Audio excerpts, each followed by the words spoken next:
Hello అండి, welcome back to Lakshmi home maker double nine ఛానల్కి స్వాగతం అండి. చాలా మంచి రెమెడీ అండి. అందరికీ తెలుసో తెలియదు, నాకు తెలియదు, కానీ నాకు ఒక పెద్ద ఆవిడ చెప్పింది. అప్పటి నుంచి నేను పాటిస్తూ ఉన్నాను.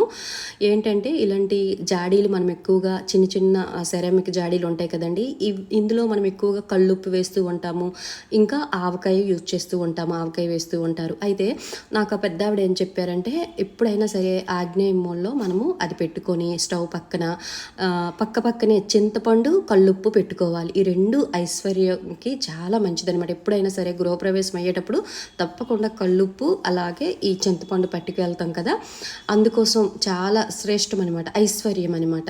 అయితే ఎప్పుడైనా సరే కళ్ళుప్పు పూర్తిగా అయిపోయినంత వరకు ఆ కుండీలో ఉంచకూడదనమాట. మీరు సగం వరకు అయిపోతుంది సరే అనే టైం అప్పుడు మనము అది ఫుల్ చెయ్యాలన్నమాట. పూర్తిగా అది అయిపోయినంత వరకు ఉంచకూడదనమాట. ఓకేనా?